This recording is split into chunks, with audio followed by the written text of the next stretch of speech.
Hello everyone. In today's session we will be discussing about F block elements. F block elements को हम inner transition elements भी बोलते हैं. अब basically वो सारे एलिमेंट्स जो हमारी पीरियोडिक टेबल में 6th और 7th पीरियड में बिलोंग करते हैं और जिनमें लास्ट इलेक्ट्रॉन जो है n-2 f सबशेल में एंटर करेगा, these elements are known as f block elements. अब f ब्लॉक एलिमेंट्स को हम बेसिकली इनर ट्रांजिशन एलिमेंट्स भी बोलते हैं. अब ऐसा क्यों होता है? क्योंकि बेसिकली ये एक ट्रांजिशन सीरीज बनाते हैं इनसाइड अवर ट्रांजिशन सीरीज. हमको पता है ट्रांजिशन एलिमेंट्स क्या होते हैं, डी ब्लॉक, तो ये उसके भी अंदर होते हैं. That's why these are named as inner transition elements. अब क्योंकि इन एलिमेंट्स का रिलेटिव अबंडेंस अर्थ क्रस्ट पे बहुत कम होता है, that's why these are also named as rare elements. अब हमको पता है लास्ट इलेक्ट्रॉन जो है वो बेसिकली f सबशेल में जा रहा है और हमारे पास 4f और 5f ऑर्बिटल, दो ऐसे ऑर्बिटल्स है जिसमें हमारा लास्ट इलेक्ट्रॉन एंटर कर रहा होगा. तो हमको इनर ट्रांजिशन एलिमेंट्स में भी दो सीरीज देखने को मिलती है डिपेंडिंग ऑन कि हमारा इलेक्ट्रॉन जो है लास्ट इलेक्ट्रॉन वो 4f में जा रहा है या 5f में जा रहा है. Starting with the first one, अगर हमारा लास्ट इलेक्ट्रॉन 4f के अंदर एंटर करता है तो we categorise them into lanthanoid series या फिर इनको हम लैंथेनॉन्स भी बोलते हैं. तो बेसिकली यहाँ पे क्योंकि हमको पता है f subshell can accommodate 14 electrons, तो टोटली 14 एलिमेंट्स मिलने वाले हैं जो कि बिलोंग करेंगे लैंथेनॉइड सीरीज को. अब एक्चुअली ये जो सीरीज होती है वो स्टार्ट होती है एटॉमिक नंबर 58 से and it will go on till atomic number 71, जिसका एटॉमिक नंबर 57 है. ये है डी ब्लॉक का एलिमेंट, बट इसकी जो प्रॉपर्टीज है या फिर ऐसा बोला जाए इस सीरीज के अंदर जो आने वाले एलिमेंट्स है और लैंथेनम की जो प्रॉपर्टीज है बहुत सिमिलर है. That's why lanthanum is also considered as a part of 4f series, but it is a D block element. अब पहला एलिमेंट जो होने वाला है हमारा 4f सीरीज का वो होगा cerium and it will go on till last element that is going to be atomic number 71 जो कि होगा हमारा लुटीशियम. अब यहाँ पे हमने लैंथेनम को इसलिए इंक्लूड करा है क्योंकि इसकी प्रॉपर्टी और हमारे इन एलिमेंट्स की प्रॉपर्टीज, एफ ब्लॉक एलिमेंट्स की प्रॉपर्टी ऑलमोस्ट सिमिलर है और हमारा लास्ट इलेक्ट्रॉन जो है 4f सबशेल में जाने वाला है. That's why we are taking lanthanum also as a part of lanthanide series. Now moving ahead, अगर हमारा लास्ट इलेक्ट्रॉन 5f सीरीज के अंदर जा रहा है तो हमको एक और सीरीज देखने को मिलती है जिसको बोलते हैं हम एक्टिनॉइड सीरीज या फिर इनको हम बोलते हैं एक्टिनॉन. अब अगर एक्टिनॉइड सीरीज की बात करी जाए तो इसमें पहला एलिमेंट 89 जो है actinium, this is a D block element. पर जैसे कि हमने पहले देखा लैंथेनम को इंक्लूड किया गया था क्योंकि उसकी प्रॉपर्टी सिमिलर थी हमारे एलिमेंट से. सिमिलरली एक्टीनियम की भी प्रॉपर्टीज जो होती है वो वेरी सिमिलर होती है, वेरी क्लोज होती है हमारी 5f सीरीज के एलिमेंट्स में. तो यहाँ पे जो हमारा पहला एलिमेंट होता है उसका एटॉमिक नंबर होता है 90 and that is thorium and हमारा एलिमेंट जाएंगे टिल लॉरेंशियम जिसका एटॉमिक नंबर है 103. अब जैसे कि हमने डिस्कस कर लिया है कि एक्टीनियम की प्रॉपर्टीज जो है वो बहुत सिमिलर है किससे, हमारी 5f सीरीज के एलिमेंट्स में. That's why it is also considered over here. तो 5f सीरीज एलिमेंट्स बेसिकली वो एलिमेंट्स होते हैं जिसमें हमारा लास्ट इलेक्ट्रॉन जो है 5f के अंदर जा रहा होगा, तो that will be counted as a 5f series elements. अब हम बात करते हैं सबसे पहले लैंथेनॉइड्स की. अब लैंथेनॉइड्स बेसिकली ये सारे के सारे एलिमेंट्स जो होने वाले हैं, all of these elements will B metals. अब क्योंकि ये मेटल्स हैं तो ये कुछ स्पेसिफिक प्रॉपर्टी शो करते हैं. कुछ प्रॉपर्टीज अगर हम देखें तो all these are silvery white metals जो कि थोड़े सॉफ्ट होते हैं. इनको अगर हम थोड़ी देर के लिए छोड़ दें तो they will tarnish rapidly in air. Now coming on to their hardness, जैसे जैसे हम आगे बढ़ते हैं हमारी सीरीज के अंदर तो with increase in atomic number हमारा हार्डनेस जो होता है वो बढ़ता है. कुछ चीज़ें जो हमको नोट डाउन करनी है, समैरियम जो होता है it is considered as steel hard. Now कुछ और प्रॉपर्टीज़ की बात करें, क्योंकि मेटल्स हैं, because of their metallic structure they will be good conductor of heat as well as electricity. और अगर इनके मेल्टिंग पॉइंट देखें तो melting point will range between somewhere around 1000 kelvin to 1200 kelvin. पर एक और डेटा जो हमको ध्यान रखना है, समैरियम एक ऐसा एलिमेंट है जो मैक्सिमम मेल्टिंग पॉइंट शो करता है विच इज 1623 केल्विन. नाउ कुछ और प्रॉपर्टीज़ की बात करी जाए, पर उन प्रॉपर्टीज़ पे जाने से पहले सबसे पहले हम बात करेंगे इलेक्ट्रॉनिक कॉन्फ़िगरेशंस की. तो हमारे पास ये सारे एलिमेंट्स हो गए. Now lanthanum is not basically considered as F element, तो ये हमारा जो एलिमेंट होने वाला है this is part of basically D block. Now हमारा जो एलिमेंट्स चालू होते हैं वो चालू होते हैं सीरियम से and they will go on till lutetium. अब इनमें देखोगे तो बेसिकली इन एलिमेंट्स की एक और चीज़ हमको ध्यान रखनी है, वो ये है कि इनकी जो कॉमन ऑक्सीडेशन स्टेट्स होती है, those common oxidation states are +3. तो अगर मैं इनकी +3 ऑक्सीडेशन स्टेट में देखूंगा तो मेरे को F0 से लेके F1 and so on till F14 तक हमको देखने को मिलेगा. नाउ हमको ये पहले से ही पता है कि ये तो हमारा F ब्लॉक का पार्ट है ही नहीं, this is part of D block element, तो यहाँ इलेक्ट्रॉन आना ही नहीं था। उसके बाद F1 से लेके F14 तक हमारे पास इलेक्ट्रॉन भरते हैं, पर ये कौन सी ऑक्सीडेशन स्टेट में है, this is in +3 oxidation state. अगर हम ग्राउंड स्टेट में देखें तो ग्राउंड स्टेट में पहला एलिमेंट है सीरियम, जिसकी कॉन्फ़िगरेशन होगी F1। अब कुछ और चीज़ें हमको ध्यान रखनी है, ग्राउंड स्टेट में these elements will not show F2 and the will not show F8 configuration, उसके अलावा सारी कॉन्फ़िगरेशंस हमको देखने को मिलती है, राइट। तो ये हमारी बेसिक इलेक्ट्रॉनिक कॉन्फ़िगरेशन है ऑफ दीज एलिमेंट्स। कुछ और बातें अगर हम देखें तो lanthanum, cerium and gadolinium, these are the three elements which basically does not follow n+l rule। तो ये n+l rule के exceptions होते हैं, क्योंकि इसमें हमारा जो लास्ट इलेक्ट्रॉन है वो किस में एंटर कर गया है, D सबशेल में, जबकि उसको करना किस में चाहिए था, n+l रूल के हिसाब से 4f के अंदर। तो ये तो हुई हमारी कुछ इलेक्ट्रॉनिक कॉन्फ़िगरेशन। आयनिक स्टेट में everyone will be having starting from F1 till F14। F2 हमको देखने को नहीं मिलता है ग्राउंड स्टेट में, और F8 हमको देखने को नहीं मिलता है ग्राउंड स्टेट में। नाउ मूविंग अहेड, हम बात करते हैं और इम्पॉर्टेंट प्रॉपर्टीज़ की, atomic radii and ionic radii. अब जैसे जैसे हम आगे बढ़ते हैं F सीरीज़ के अंदर, हमारा लास्ट इलेक्ट्रॉन जो है वो F सबशेल में एंटर हो रहा है, और हमको पता है F सबशेल्स जो होते हैं वो सबसे ख़राब शील्डिंग प्रोवाइड करते हैं। अब लास्ट इलेक्ट्रॉन तो F सबशेल के अंदर एंटर कर रहा है, शील्डिंग उस वजह से क्या होती जा रही है, ख़राब। पर हमारा प्रोटॉन्स जो है वो एक एक यूनिट से बढ़ता जाएगा। अब प्रोटॉन एक यूनिट से बढ़ रहा है पर शील्डिंग खराब होती जा रही है, इस वजह से as we go left to right हम ये देखने को मिलता है कि Z इफेक्टिव बढ़ता है, और अगर Z इफेक्टिव बढ़ता है तो हमको ये देखने को मिलेगा कि साइज जो होगी वो क्या होगी, कम होगी। यही ट्रेंड हमको देखने को मिलता है कि as we go ahead starting from lanthanum, cerium and till lutetium, हमारा एटॉमिक नंबर तो बढ़ रहा है, पर एटॉमिक नंबर बढ़ने के साथ Z इफेक्टिव भी बढ़ता है, तो साइज क्या होती है, कम होती है। Now this is atomic radii. इसके अंदर एक एक्सेप्शन है, वो एक्सेप्शन ये है कि यूरोपियम एक्सेप्शनल रेडियाई शो करता है। यूरोपियम की जो रेडियाई है वो लैंथनम से भी ज़्यादा है एंड सीरियम से भी ज़्यादा है, तो थ्रू आउट हमको देखने को मिलेगा कि आयनिक रेडियाई कम हो रही है। नाउ मूविंग अहेड, कुछ और प्रॉपर्टीज़ के बारे में बात करते हैं। पहली प्रॉपर्टी होने वाली है हमारी आयनाइजेशन एनर्जी। अब आयनाइजेशन एनर्जी का मतलब है removal of electron from outer most shell in their gaseous state. अब बेसिकली ये जो एलिमेंट्स हैं इनका जो लास्ट इलेक्ट्रॉन है वो एक्चुअल में S सबशेल से निकलने वाला है, ठीक है। तो अगर हम देखें आयनाइजेशन एंथैल्पी जो होती है, फर्स्ट आयनाइजेशन एंथैल्पी वो around 600 kilo joules per mole के आसपास होती है, second ionisation energy is around 1200 kilo joules per mole. और ये जो डेटा है बहुत कंपैरेबल है सेकंड ग्रुप एलिमेंट्स, और उसमें भी स्पेसिफिकली बात करी जाए तो कैल्शियम के, तो very close to second group elements हमारी आयनाइजेशन एनर्जी होती है। नेक्स्ट अगर हम बात करते हैं कलरेशन में, तो कलरेशन की अगर हम देखा जाए तो कलरेशन आने की वजह क्या होती है, इलेक्ट्रॉन का ट्रांजिशन। अब हमको ये देखना है कि जब तक हमारे पास be it in their solid state और इन देयर एक्वस स्टेट, अगर इनके पास अनपैर्ड इलेक्ट्रॉन है तो बेसिकली उन इलेक्ट्रॉन में ट्रांजिशन हो सकता है, और उन इलेक्ट्रॉन में ट्रांजिशन होगा तो उसकी वजह से हमको कलरेशन देखने को मिल सकता है। तो हम ये बोलते हैं कि बेसिकली कलरेशन अगर इनके अंदर आ रहा है तो उसकी वजह होती है FF ट्रांजिशन, जो हमारा इलेक्ट्रॉन है F और F सबशेल में ही ट्रांजिशन करता है, इस वजह से दे विल शो कलरेशन। कुछ काम की बातें जो हमको ध्यान रखनी है, lanthanum in +3 oxidation state and lutetium in +3 oxidation state, because F0 and F14 configuration आने वाली है तो हमारे पास कोई अनपैर्ड इलेक्ट्रॉन नहीं होगा, तो बेसिकली इस वजह से यहाँ पे कोई कलरेशन देखने नहीं मिलता है बिकॉज ऑफ FF ट्रांजिशन। कुछ और प्रॉपर्टीज़ के बारे में बात करी जाए तो another property is going to be magnetic properties. अब हमको पता है जब तक अनपैर्ड इलेक्ट्रॉन है, अनपैर्ड इलेक्ट्रॉन होने की वजह से पैरामैग्नेटिज्म हो सकता है, पैरामैग्नेटिक कैरेक्टर आ सकता है। तो these elements other than F0 और F14 कॉन्फ़िगरेशन में they will be having an unpaired electron, और क्योंकि इनके पास अनपैर्ड इलेक्ट्रॉन होगा तो they will be called paramagnetic elements. कुछ चीज़ें हमको ध्यान रखनी है, लैंथनम +3 एंड सीरियम +4 इनके पास F0 कॉन्फ़िगरेशन होती है। वहीं बात करी जाए यूट्रिबियम +2 एंड लुटीशियम +3 इनके पास F14 कॉन्फ़िगरेशन होती है, तो हमारे पास कोई अनपैर्ड इलेक्ट्रॉन नहीं है, तो they are not considered as paramagnetic elements. आगे बढ़ते हैं, अब बात करते हैं सबसे इंपॉर्टेंट चीज़, दैट इज़ ऑक्सीडेशन स्टेट। जैसे कि हमने पहले ही बात करा था, इनकी जो कॉमन ऑक्सीडेशन स्टेट होने वाली है, the common oxidation state is going to be +3।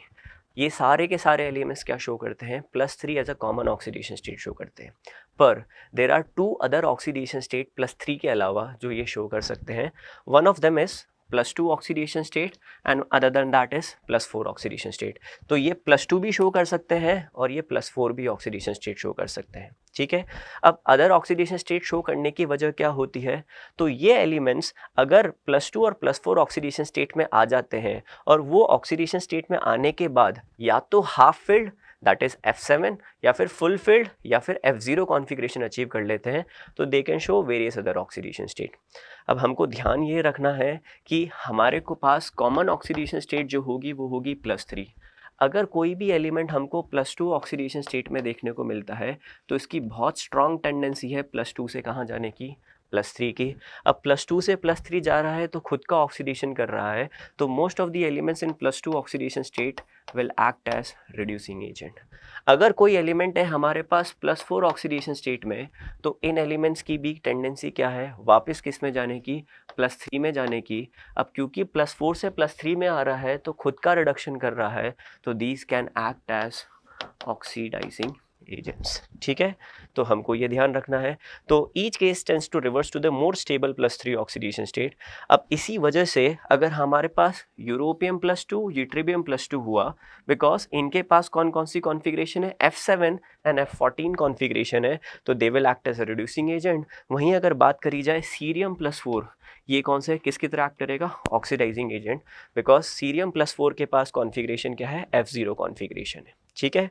इसके अलावा और कौन कौन सी +4 में आ सकते हैं, तो Pr, Nd, terbium and Dy, these are the elements which can show +4 oxidation state. हाँ, पर ये ध्यान रखना है कि +4 ऑक्सीडेशन स्टेट जो आएगी वो उनके ऑक्साइड्स में आती है in the form of MO2।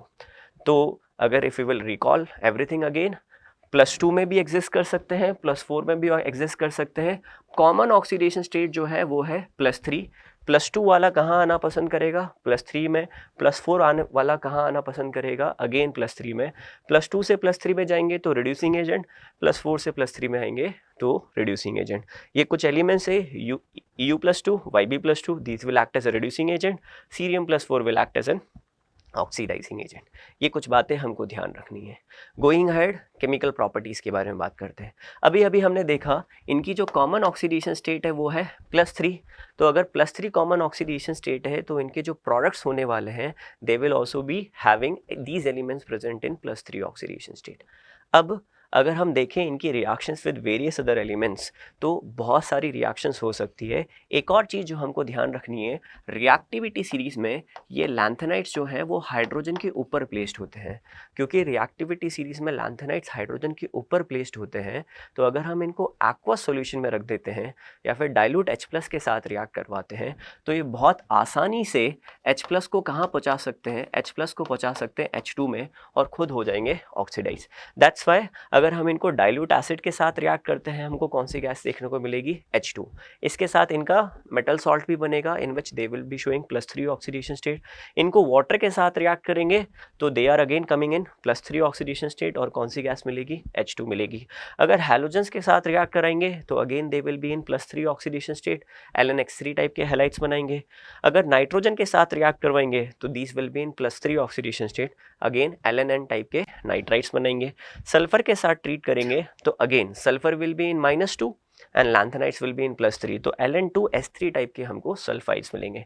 Just like sulphides oxide की भी रिएक्शन होगी, लैंथेनम +3 में होगा और ऑक्सीजन -2 में होगा, तो हमको इनके क्या देखने को मिलेंगे, ऑक्साइड्स देखने को मिलेंगे। एक चीज़ जो हमको ध्यान रखनी है, with carbon they will be coming in LnC2 form. इसके अलावा और भी कार्बाइड्स बन सकते हैं, बट वन इम्पॉर्टेंट इज कि अगर हम कार्बन के साथ रिएक्शन कर रहे हैं तो at very high temperature they will be forming LnC2 type of carbides.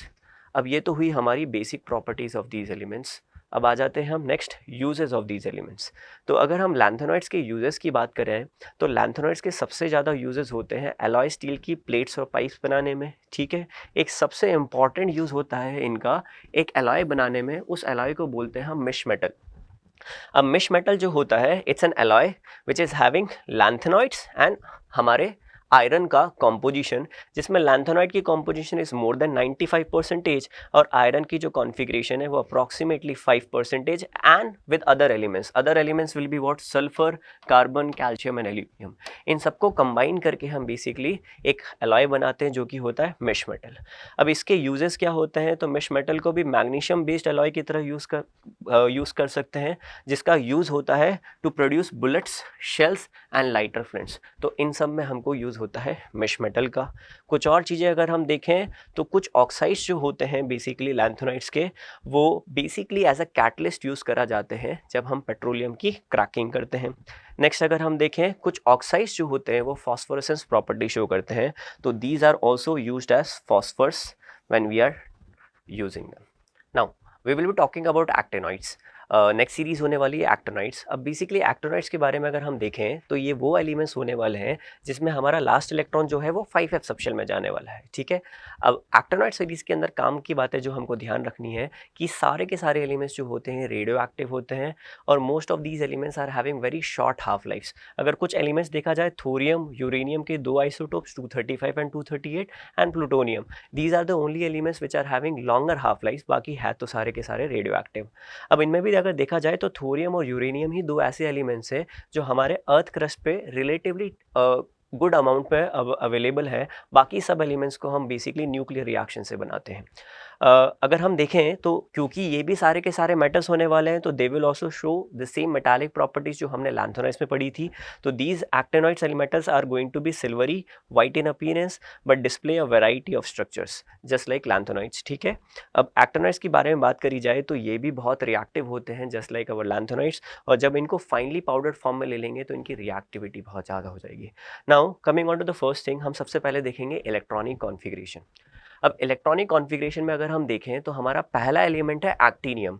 अब एक्टिनियम जो है this is part of D block element, it is not considered as 5f series का पार्ट। ये हमारा 5f सीरीज का पहला एलिमेंट होने वाला है थोरियम।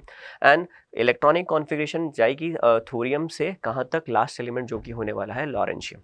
अब हम देखें कॉन्फ़िगरेशन भरते वक्त, क्योंकि एक्टिनियम जो है हमारा डी ब्लॉक का पार्ट है तो उसमें तो एफ सबशेल आने नहीं वाला है। तो जस्ट लाइक हमने पहले देखा था, हमारे पास कोई इलेक्ट्रॉन नहीं होने वाला है एफ सबशेल में। बाकी की अगर हम कॉन्फ़िगरेशन देखेंगे तो कुछ बातें जो हमको ध्यान रखनी है कि थोरियम के केस में भी ग्राउंड स्टेट में we don't have any electron present in F subshell, तो यहाँ पे हमको F0 देखने को मिलेगा। पर थोरियम क्योंकि +3 आयनिक स्टेट में एक इलेक्ट्रॉन रख सकता है F1, that's why it is considered as F5f part, 5f series का element. Now and as we go ahead, number of electrons किसके अंदर बढ़ रहे हैं, 5f के अंदर बढ़ रहे हैं। नाउ अगर हम देखें जस्ट लाइक लैंथेनॉइड्स की भी कॉमन ऑक्सीडेशन स्टेट क्या थी, +3। जस्ट लाइक लैंथेनॉइड की +3 oxidation state common oxidation state है, एक्टिनॉइड्स भी जो होते हैं +3 कॉमन ऑक्सीडेशन स्टेट शो करते हैं। तो हमने देखा था लैंथेनॉइड में भी +3 ऑक्सीडेशन स्टेट में F ग्रेजुअल इंक्रीज हो रहे थे नंबर ऑफ इलेक्ट्रॉन्स।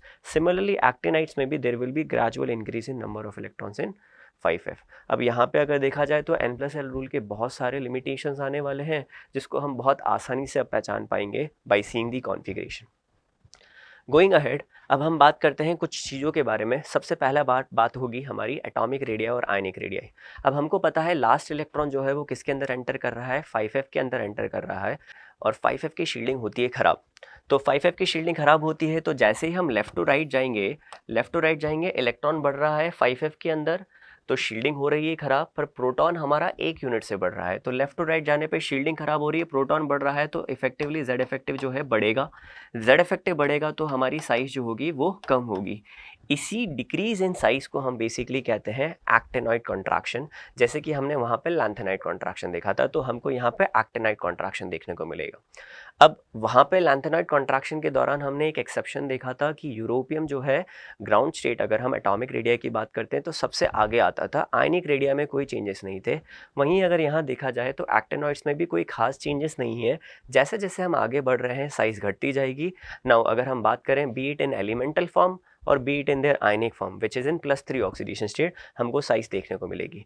कुछ चीज़ें जो हमको ध्यान रखनी है कि यहाँ पे एक्टिनाइड कॉन्ट्रैक्शन हो तो रहा है, पर ये जो कॉन्ट्रैक्शन है वो किसकी वजह से हो रहा है, 5f के इलेक्ट्रॉन्स की वजह से हो रहा है। अब क्योंकि जो 5f सबशेल होता है वो न्यूक्लियस से ज़्यादा दूर होता है, तो हमको जो कॉन्ट्रैक्शन देखने को मिलेगा वो यहाँ पे ज़्यादा देखने को मिलेगा। क्योंकि अगर 4f की शील्डिंग ख़राब हो रही है तो 5f की शील्डिंग और ज़्यादा ख़राब होगी, क्योंकि 5f न्यूक्लियस से दूर है तो इलेक्ट्रॉन डेंसिटी वैसे ही कम होगी। इस वजह से सबसे बड़ा कॉन्ट्रैक्शन जो होगा वो एक्टिनाइड कॉन्ट्रैक्शन होगा, actinide contraction followed by lanthanide contraction. तो हमको ये चीज़ ध्यान रखनी है। अब क्योंकि 5f कॉन्ट्रैक्शन जो एक्टिनाइड कॉन्ट्रैक्शन जो है 5f के इलेक्ट्रॉन्स की वजह से हो रहा है, शील्डिंग खराब हो रही थी। अब शील्डिंग खराब होने की वजह से क्या होगा, हमारे पास जो गैप है between f subshell, s subshell and d subshell, ये गैप जो है वो बहुत कम हो जाएगा। और ये गैप बहुत कम हो जाएगा तो अगर हमने देखा था कि लैंथेनॉइड्स जो है वो कॉमन ऑक्सीडेशन स्टेट +3 शो कर रहे थे, वही चीज़ एक्टिनॉइड्स भी शो कर रहे हैं, पर लैंथेनॉइड्स में सिर्फ दो ही other than that oxidation state देखने को मिल रही थी, दैट इज़ +2 एंड +4। पर एक्टिनॉइड्स क्योंकि यहाँ पे कॉन्ट्रैक्शन ज़्यादा हो रहा है तो ये वेरियस अदर ऑक्सीडेशन स्टेट भी शो कर सकते हैं। तो हमारा next topic is oxidation state है। तो अगर हम देखें जस्ट लाइक हमारे लैंथेनॉइड्स की तरह यहाँ पर +3 oxidation state is common oxidation state, पर ये और भी ज़्यादा ऑक्सीडेशन स्टेट शो कर सकते हैं। हमने एक चीज़ वहाँ पे देखी थी कि लैंथेनॉइड्स जो है उनकी मैक्सिमम ऑक्सीडेशन स्टेट थी +4। अगर अब बात करी जाए एक्टिनॉइड्स में, क्योंकि F, S और D का जो गैप है वो बहुत कम है तो इलेक्ट्रॉन को ट्रांजिशन करना बहुत आसान हो गया है, तो यहाँ पे और भी ज़्यादा ऑक्सीडेशन स्टेट शो कर सकती है। तो अगर लैंथेनॉइड में +4 ऑक्सीडेशन स्टेट मैक्सिमम थी तो एक्टिनॉइड्स जो है +6 भी शो करते हैं और +7 ऑक्सीडेशन स्टेट भी शो करते हैं। We have to remember this कि हमारे पास नेपच्यूनियम और प्लूटोनियम दो ऐसे एलिमेंट्स हैं which will basically show +7 oxidation state. तो हायर ऑक्सीडेशन स्टेट्स भी बेसिकली यहाँ पे पॉसिबल होती है, ठीक है, राइट। अगर कुछ और चीज़ों के बारे में बात करें तो +3 और +4 ऑक्सीडेशन स्टेट की एक टेंडेंसी होती है कि अगर हमारे पास ये आयंस +3 और +4 ऑक्सीडेशन स्टेट में होंगे तो they tend to basically hydrolyse very easily, right. अब क्योंकि बहुत सारी ऑक्सीडेशन स्टेट हैं and moreover these elements are radioactive in nature, तो इनकी केमिस्ट्री हमको इतना ज़्यादा स्टडी नहीं करना है। हमको बस बेसिकली ये याद रखना है कि अगर हम कॉमन ऑक्सीडेशन स्टेट के बारे में बात करें तो this is over here it is also +3। Lanthanides में भी जो हमारी कॉमन ऑक्सीडेशन स्टेट थी वो क्या थी, +3 थी। नाउ गोइंग अहेड, अगर हम इनकी बात करते हैं रिएक्टिविटी की, तो क्योंकि सारे के सारे मेटल्स हैं इनकी रिएक्टिविटी जो है हाईली रिएक्टिव होने वाले हैं, और अगर फाइनली पाउडर फॉर्म में ले लेंगे तो इनकी रिएक्टिविटी और ज़्यादा हो जाएगी। अगर इनको हम वाटर के साथ रिएक्ट करेंगे तो जस्ट लाइक लैंथेनाइड्स, एक्टिनाइड्स भी जो होते हैं वो हाइड्रोजन के ऊपर प्लेस्ड है रिएक्टिविटी सीरीज में, तो they can also displace basically what, hydrogen को एक्वा सॉल्यूशन में। तो action of boiling water gives a mixture of oxides and hydroxide, ये हमको ध्यान रखना है। Now combination of these elements can take place very easily at moderate temperature, ये एक और चीज़ हमको ध्यान रखनी है। एक और काम की बात जो है, HCl जो है वो लगभग सारे एलिमेंट्स के साथ रिएक्ट कर लेता है। HNO3 जो होता है ये भी कुछ के साथ रिएक्ट कर लेता है, बाकी के साथ नहीं रिएक्ट कर पाता। उसकी वजह क्या होती है कि बहुत सारे एलिमेंट्स में क्या होती है, प्रोटेक्टिव ऑक्साइड की लेयर होती है, उसको पेनिट्रेट नहीं कर पाता है। नाउ क्योंकि ये सारे मेटल्स हैं तो खुद ही क्या होंगे, बेसिक नेचर के होंगे, तो एल्कलाइज का इनके ऊपर कोई इफेक्ट नहीं होगा। तो बेस के साथ अगर हम रिएक्शन करेंगे तो will not get to see any reaction. अब हम बात करते हैं कुछ ऐसी प्रॉपर्टीज जो लैंथेनाइड्स और एक्टिनाइड्स में ऑलमोस्ट सिमिलर है। तो next topic is going to be similarities between lanthanides and actinides. पहली चीज, दोनों के अंदर ही हमारे पास इलेक्ट्रॉन जो है वो किसके अंदर जा रहा है, f ऑर्बिटल के अंदर। नेक्स्ट चीज़ की अगर हम बारे में बात करें तो दोनों के अंदर ही कॉमन ऑक्सीडेशन स्टेट जो हमको देखने को मिलेगी that is going to be +3 oxidation state, ठीक है। अब क्योंकि दोनों ही +3 oxidation state common oxidation state show कर सकते हैं, both of these are metals, तो they are electropositive in nature and that's why are very reactive in. Next, magnetic property and colour property and spectral properties. जैसे हमने lanthanides में देखा था unpaid electron की वजह से होती थी, उसी तरह हमको कहाँ पे देखने को मिलेगा, एक्टिनाइड्स में भी देखने को मिलेगा। अनपैड इलेक्ट्रॉन है तो they will also show same properties. Now actinoids के अंदर भी एक्टिनाइड कॉन्ट्रैक्शन होता है, किसकी वजह से, पुअर शील्डिंग ऑफ 5f की वजह से। लैंथेनॉइड्स में भी लैंथेनाइड कॉन्ट्रैक्शन होता है, किसकी वजह से, पुअर शील्डिंग ऑफ 4f की वजह से। ये तो हुई कुछ प्रॉपर्टीज जिसमें लैंथेनॉइड्स और एक्टिनॉइड्स क्लोजली रिजेंबल करते हैं, पर कुछ ऐसी भी प्रॉपर्टीज़ हैं जहाँ पे ये रिजेंबल नहीं करते हैं। तो next topic is going to be dissimilarities. अब पहली प्रॉपर्टी जिसके बारे में अभी हमने डिस्कशन करा था कि हमको पता है कॉमन ऑक्सीडेशन स्टेट तो +3 है, पर अगर देखा जाए तो लैंथेनाइड्स की मैक्सिमम ऑक्सीडेशन स्टेट ही क्या आती थी, +4। पर हमने देखा अभी अभी एक्टिनाइड्स के केस में क्या हो रहा है, 5F जो है वो ज़्यादा खराब शील्डिंग कर रहा है, गैप उसकी वजह से एनर्जी गैप जो हो गया है वो कम हो गया है, तो इलेक्ट्रॉन का ट्रांजिशन आसानी से हुआ। इस वजह से एक्टिनाइड्स और ज़्यादा ऑक्सीडेशन स्टेट शो कर सकता है, +4 तो करता ही है, 5, 6 एंड 7 भी शो कर सकता है, राइट। अब क्योंकि शील्डिंग खराब है, ऑक्सीडेशन स्टेट ज़्यादा है, तो बेसिकली हमको ये देखने को मिलता है इनका जेड इफेक्टिव ज़्यादा होता है, और क्योंकि जेड इफेक्टिव ज़्यादा होता है तो एक्टिनॉइड्स की लैंथेनॉइड्स के कंपैरिजन में कॉम्प्लेक्स बनाने की टेंडेंसी भी रिलेटिवली ज़्यादा देखने को मिलती है। ठीक है कि लैंथेनॉइड कंपाउंड बेसिक होते हैं, एक्टिनॉइड्स के भी बेसिक होते हैं, पर अप्रिशिएबली थोड़ा सा ज़्यादा बेसिक नेचर होगा। नाउ एक्टिनॉइड्स जो है कुछ और इंपॉर्टेंट कंपाउंड्स बना सकते हैं, तो एक्टिनॉइड्स जो हैं ऑक्सीजन के साथ रिएक्ट करके स्पेसिफिकली यूरेनियम एंड प्लूटोनियम, ये बेसिकली दो ऑक्सीकेटाइंस बना सकते हैं, UO2 एंड PuO2, पर ऐसा कुछ हमको कहाँ पे नहीं देखने को मिलता है, लैंथेनॉइड्स में देखने को नहीं मिलता है, राइट। अब अगर देखा जाए तो एक्टिनॉइड्स में तो सारे ही एलिमेंट्स क्या थे, रेडियो एक्टिव थे। लैंथेनाइड्स में देखा जाए तो सिर्फ एक एलिमेंट को छोड़ के, प्रोमोथियम को छोड़ के, बेसिकली सारे के सारे एलिमेंट्स नॉन रेडियो एक्टिव होते हैं। सिर्फ एक ही एलिमेंट है जो वहाँ पे रेडियो एक्टिव होता है, दैट इज प्रोमोथियम, राइट। अब अगर हम देखा जाए तो मैग्नेटिक प्रॉपर्टीज जो है वो बेसिकली हम ज़्यादा आसानी से पढ़ सकते हैं इन actinoids when compare to lanthanoids, ठीक है। गोइंग अहेड, अब हम कुछ PYQs अटेम्प्ट करते हैं। हमारा टॉपिक इज ऑलमोस्ट ओवर। कुछ प्रीवियस ईयर क्वेश्चंस जो कि जेई में आए थे, let's try to attempt these based on the study which we have done till now. Question है, the actinoids exhibit more number of oxidation state in general than the lanthanoids. अब actinoids जो हैं वो ज़्यादा oxidation state show कर पा रहे हैं कंपेयर टू लैंथेनॉइड्स, इसकी वजह क्या रही होगी? तो let's go ahead with the option. पहला ऑप्शन है, the 5F orbital extends further from the nucleus than the 4F orbital. Second option is the 5F orbital are more buried than the 4F orbital. Third is there is a similarity between 4F and 5F orbitals in their angular part of the wave function. And the last is the actinoids are more reactive than the lanthanoids. तो देखो ज़्यादा oxidation state आने की वजह क्या थी कि basically हमारा जो 5F था वो ज़्यादा दूर था, और ज़्यादा दूर था तो उसकी तरफ से जो शील्डिंग मिली वो ज़्यादा ख़राब मिली। शील्डिंग ज़्यादा ख़राब होने की वजह से ये अच्छे से शील्ड नहीं कर पा रहा है। तो अगर यहाँ पे हमारा F है तो F अच्छे से शील्ड नहीं कर पा रहा है D को, और किसको, S को, तो इनके बीच का गैप क्या हो रहा था, कम, तो इलेक्ट्रॉन का ट्रांजिशन क्या हो रहा था, आसानी से। इस वजह से ज़्यादा ऑक्सीडेशन स्टेट देखने को मिल रही थी। तो इसका रीज़न क्या होगा, फर्स्ट। सेकेंड इसका आंसर नहीं हो सकता क्योंकि सेकेंड ऑप्शन इज सेइंग कि हमारा 5F जो है वो किसके ज़्यादा पास है, 4F के ज़्यादा पास है। पर असल में होता क्या है, 5F जो होता है वो दूर होता है किससे, 4F से। इसी वजह से तो शील्डिंग जो होती है वो ख़राब होती है। ये हुआ हमारा PYQ, फर्स्ट PYQ। एक और PYQ देखते हैं। Next question is, which among the following are good oxidizing agents. अब देखो ऑक्सीडाइजिंग प्रॉपर्टी की बात करी जा रही है, तो ऐसी प्रॉपर्टी सिर्फ और सिर्फ लैंथेनाइड सीरीज से आने वाली है। अब इन्होंने हमको 4 ऑप्शन दिए हैं, samarium +2, cerium +2, cerium +4 and terbium +4।